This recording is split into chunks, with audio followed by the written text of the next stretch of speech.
Hi guys, it's Kelly Ladavola here, and I am back with another video for honeybee stamps.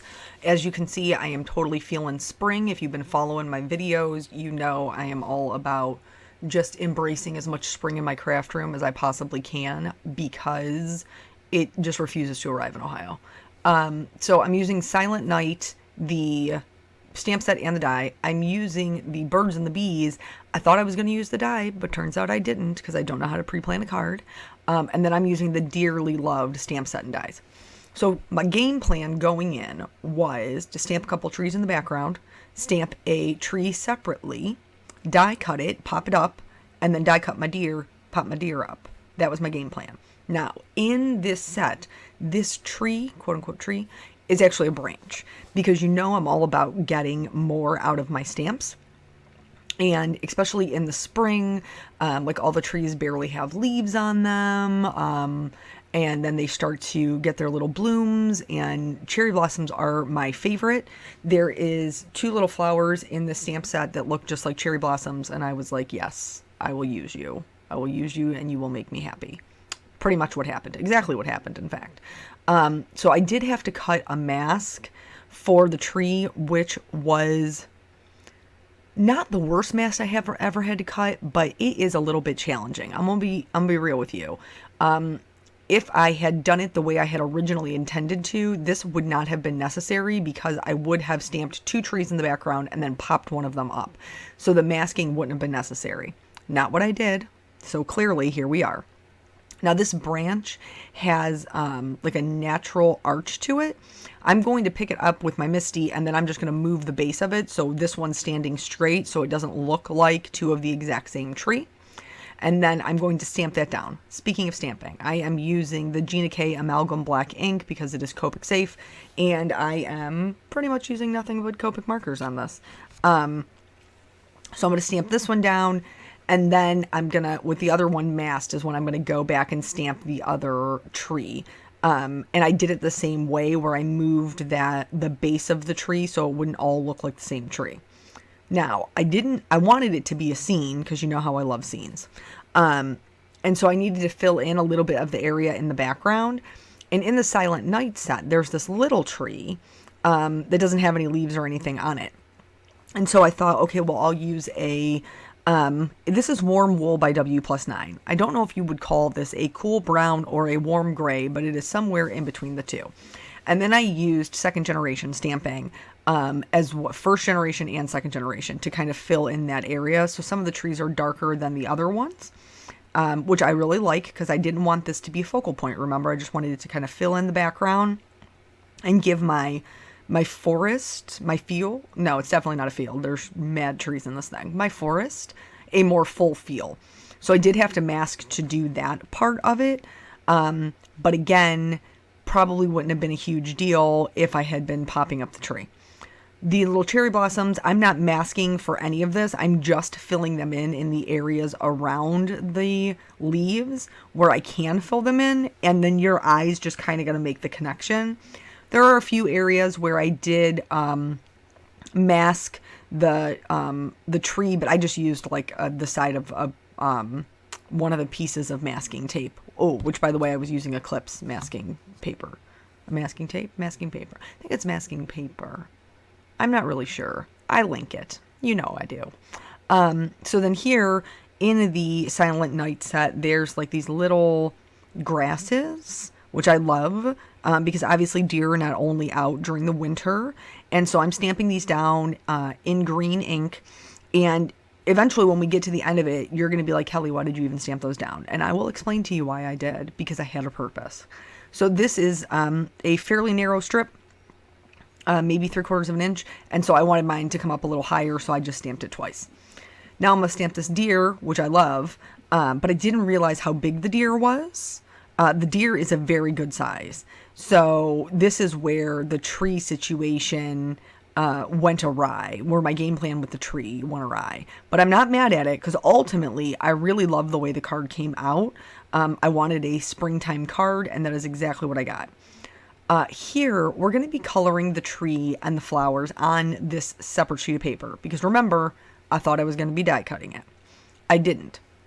Also, of note, I didn't film me coloring the trees in the background because I filmed me coloring this tree. However, I colored them slightly differently. I know. It's probably not the best tutorial that we've ever done here, but that's okay. We're going to make it through. So I'm going to add a little bit of shading where the branches are meeting the base of the tree. And then most of my shading is going to go on the left-hand side because that's just my preference. Light source in the top right would cast shadows on the bottom left. So everything that I am doing, okay, so the E40 goes down, fills in the whole thing. E42 shades it slightly on the left. E44, again, slightly shades it on the left. That is how all of the trees in the actual card look. Bam, right here. You got it. With this one, because it was going to be my focal point tree, I did add some bark or wood grain texture to it. You can absolutely do this. I just I wanted a focal point tree, so that's why I didn't add it to all of them. I didn't want them competing with each other. But turns out that I probably could have because they all were just chilling in the background. And this poor little guy is never going to see this card. He might see another card, but he's not going to see this card. So just added a little bit of darker shading with the E49 in only really the darkest parts, and then in the wood grain, it wasn't like a huge swipe of it. And then I'm going to go back through and blend everything out before we move on to the leaves. This is a very long video. I guess it's probably, I should say it's a very long video, but it's probably average length for my videos. But that's okay, because we're doing a lot of things. What am I doing here? This week is thinly controlled chaos in my life. That's where I'm at. I have a lot of projects that I have to get done, and then I have a lot of work that I'm doing. So I worked day shift today. Well, I worked afternoon shift yesterday to get up for day shift today. Which thankfully I had a little bit of flexibility with my hours this morning. Praise Jesus. So for the leaves, I'm just really going to add shading at the base of them where they're connecting to their stems. And then if one leaf is laying on top of the other one, that casts one object on top of another. It casts a shadow. So we're going to add that little bit of shadow right in there. So the week so far is worked yesterday, worked today. Tomorrow, Peanut has a doctor's appointment because they do the eye and hearing screenings at school, and he failed his hearing test. Now, obviously, outside of just flat out ignoring me, my child does hear, so we're not really sure what's going on, if maybe he didn't understand the test, like the beeps and things like that. Side note about the card. So here I've picked 3 pinks for my little cherry blossoms. I'm filling it all in with the RV00, adding a little circle of RV02, and then an even smaller one of RV04, and then just putting the YO2 right in the center there, and they'll all be colored the same way. So yeah, we're not really sure what's up with that. So we're taking him to a specialist. Now, the last time that he was sick and had to go to his pediatrician, when they looked in his ears, they said he has a lot of congestion in his ears, which sounds weird because typically you think congestion nose, but they said congestion ears, and obviously they're all interconnected. So we're going to a ear, nose, throat specialist tomorrow to see if in fact there is any reason to be concerned, or if maybe he just has some sinus issues, which wouldn't surprise me because, as you all know, if you watch the videos, occasionally I also have some sinus issues. For this deer, I wanted to color its belly and its chest white.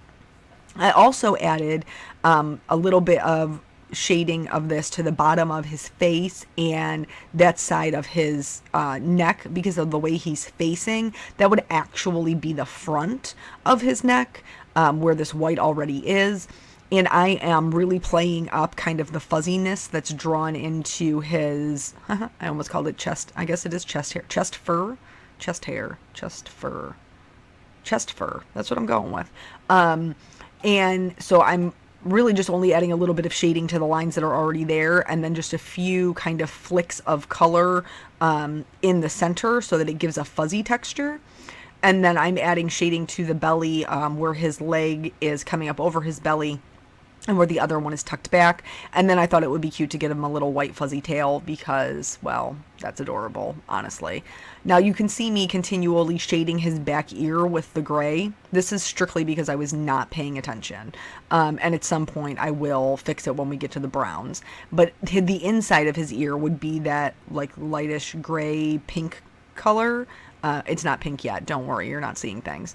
But the outside of his ear would be that brown. And then I realized I should have been coloring it. Like I didn't even need to be shading that part. But anywho, moving on to the brown. I'm going to flick this down and towards the gray that I already have going on. So that eventually I can blend them together and they'll look a little bit more seamless. So we have a doctor's appointment tomorrow. Then I have to go to work. Then from there, the following day, I have to work a double. I have to teach at the college in the morning and then work in the police station in the evening. Same thing on Wednesday, y'all. Thursday, I have to prepare for, and this is why all of my things, all of my card making things have to get done and knocked out of the way, because I am going to Simon Says Stamp Create. So if you are there, please come over and say hello. I would love to meet you and hug you and all kinds of things. I will not be there with Honeybee Stamps, but they will also be there. And the lovely ladies from there, I'm super excited to be able to see them and hug them because I love them so much. And so make sure you stop by their table as well. There's a whole section, I mean, just a huge, massive section. So even if you didn't buy tickets to Create, but you're in the area or you're down for a road trip, there's all of these make and takes that you can do, and there's a pop-up store for the products that we'll be using, that they'll be using in classes, and really honestly, who doesn't, I mean, do you really need an excuse to come out and meet people who share a love of the same hobby that you have? Because I honestly do not. Like, those people are far too rare in my life for me to pass up an opportunity to meet them. So very excited about that, but that means that this week is just crazy, trying to get other things done and accomplished before I have to head down to Columbus. Yeah, so I am excited though. I think that anytime a group of crafters gets together, it's just filled with, a lot of laughter and love and kindness, and that makes me happy because I also get to see my friends. And a lot of my friends, because we live in so many different areas of the country, some people live in different countries. I don't get to see them that often, and so I definitely try to make it down there whenever I can. So, or to any of the events that I can, so that I can see everybody and just love them to pieces for the few couple of days that we get together. For the shading of the deer's body, I have been basically adding the darkest parts on the top so that the lighter color will blend into that gray. Also kind of making the back legs a little bit darker, so that they look like they're behind the front legs. Just doing that, not by really changing up the color too much, but just by adding more of the darker colors in the back. For his adorable little tushy here, I had to be very careful about the amount of shading that I added because I didn't want the back of his front leg to be dark as well as the top of his back leg to be dark. Man, I hope that makes sense. It was kind of hard to say. So anyway, I just wanted to make sure that there was a little bit of color differentiation there so that one did, in fact, look like it was behind the other.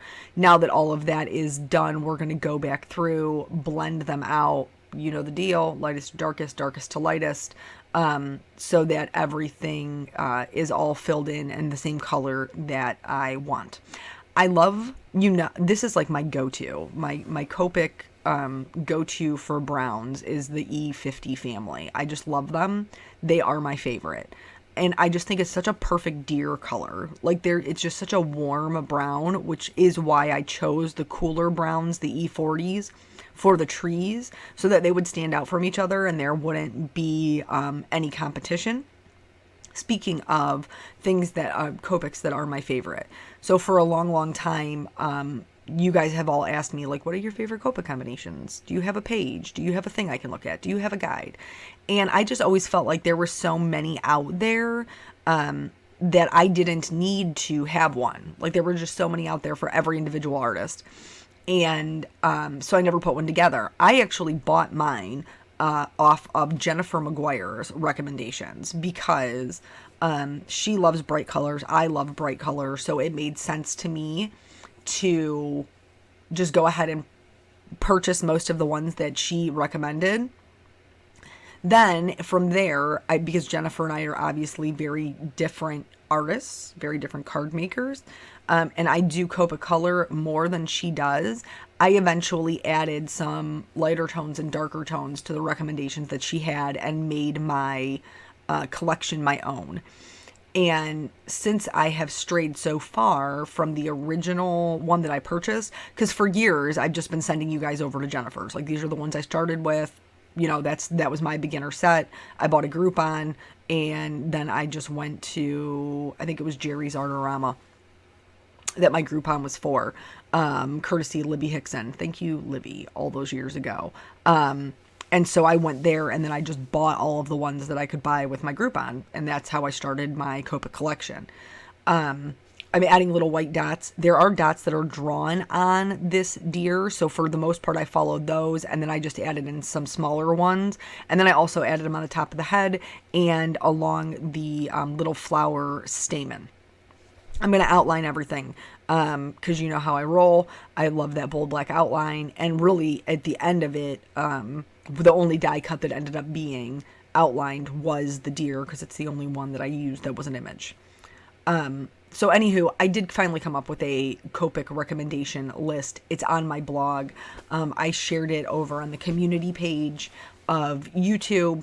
So that'll just be there forever, ever. It's right at the top header. It says Copic color combinations, and I just listed all of the ones that I use the most, and then the ones that I use for skin tones. Even though I don't necessarily, like, I have one go-to skin tone, I do try to make sure that I include other races and everything in my cards when I'm coloring them. So I put down the ones that I use for those things as well. So you're more than welcome to check that out. I don't plan on deleting it ever because it took me a hot minute to put it together. But yeah, so here in the background, obviously I can't just leave it white. So I used a W1 to kind of put in the ground for the forest bottom, and then I used a B quadruple. It's a quadruple. It's for 0000 to blend out kind of upward into the sky. Then I'm going to go back in with this B00 and I'm going to outline all of my trees. This is kind of like a little bit of a trick to make the sky look blue and make these stand out from the background without having to mask everything and use Distress ink or Distress Oxide or use all of my Copic ink to color in all of this white space. The blue kind of tricks you into believing that it's, you know, blue sky up there without having to do a ton of it.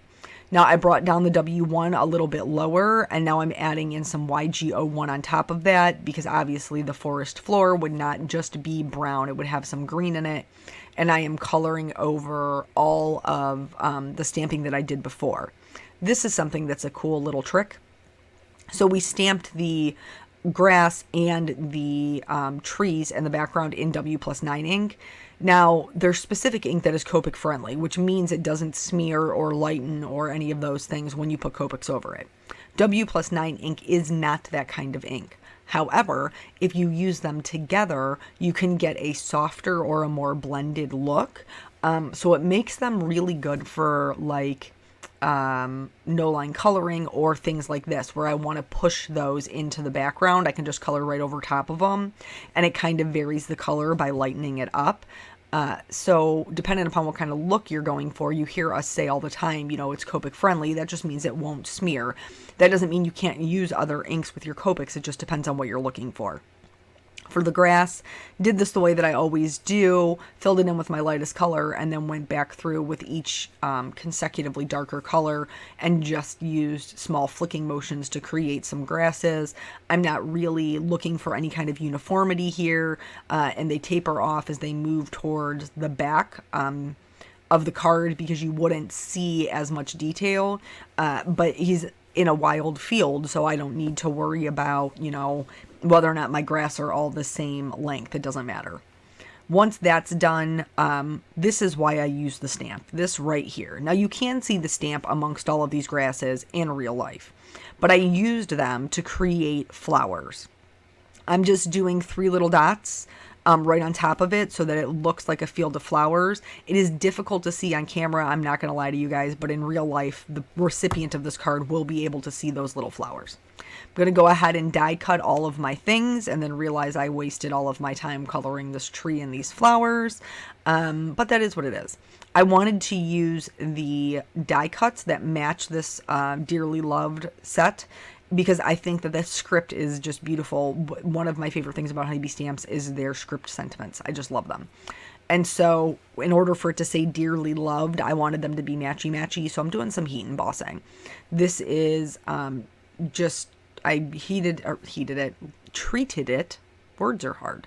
I treated it with my embossing buddy, and then I'm going to go ahead and stamp in Versamark ink, and then some white embossing powder, and then I always have my heat tool already heating up while I'm doing all of this stuff, so that way it limits the amount of warping to your paper. I'm going to heat set that until it's all clear and shiny. This is one of my tricks for if I get embossing powder places that I don't want. I will go over the paper with a Copic marker. But here's the deal, y'all. You're going to be able to see the difference between the Copic marker and the paper, so you have to commit to it. You have to color the whole piece of paper with that black marker. You're going to be able to see it otherwise, which means the recipient of your card will be able to see it. So here, I glued my deer down flat. I felt like my little birdie was not popping. He was kind of blending into the background. So I thought, well, maybe I'll make him more of a bluish red, like more of a deep purple. And I didn't really love this. So then I went in with an actual purple. And it doesn't change any of the shading. It's called glazing. So it just allows those reds to pick up that purple tone. And then I liked that a lot better. I felt like it didn't blend in as much. I'm going to go in against my little deer feet here, and I'm going to add in a shadow to ground him so it doesn't look just like this die cuts pasted on top of the scene.